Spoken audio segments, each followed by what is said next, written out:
ময়মনসিংহের ভালুকায় দীপুচন্দ্র দাসকে হত্যার পর মরদেহ পুড়িয়ে দেওয়ার ঘটনায় বাবুল মিয়া নামে আরও একজনকে গ্রেপ্তার করেছে পুলিশ। রোববার রাতে উপজেলার ডুবারিপাড়া থেকে তাকে গ্রেপ্তার করা হয়। ময়মনসিংহ জেলা গোয়েন্দা শাখা থেকে জানানো হয়, 18 ডিসেম্বর রাতে ঘটনাস্থলে উপস্থিত থেকে ফ্যাক্টরির গেইটে লোক জড়ো করার মূল হোতা ছিলেন বাবুল মিয়া। সে সর্বপ্রথমে স্লোগানের মাধ্যমে জনতাকে উত্তেজিত ও একত্রিত করে।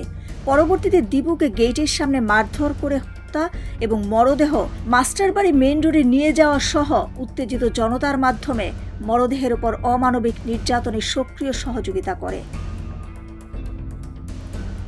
জেলা গোয়েন্দা শাখা থেকে আরও জানানো হয়, এখন পর্যন্ত এ মামলায় 23 জনকে গ্রেপ্তার করা হয়েছে। এর মধ্যে 11 জন দোষ স্বীকার করে জবানবন্দি দিয়েছে আদালতে। ভালুকার হরিরবাড়ি ইউনিয়নের ডুবারিপাড়া এলাকায় 18 ডিসেম্বর রাতে ধর্ম অবমাননার অভিযোগ তুলে পাইওনিয়ার নিটওয়ার্কস লিমিটেড কারখানার কর্মী দীপুচন্দ্র দাসকে ধরে নিয়ে হত্যা করা হয়। পরে কারখানা থেকে 1 কিলোমিটার দূরে ঢাকা ময়মনসিংহ মহাসড়কের স্কয়ার মাস্টারবাড়ি এলাকায় সড়ক বিভাজকের একটি গাছে ঝুলিয়ে মরদেহে আগুন ধরিয়ে দেওয়া হয়। নিহত দীপুচন্দ্র দাসের বাড়ি তারাকান্দা উপজেলার বানিহালা ইউনিয়নের মোকামিয়া কান্দা গ্রামে।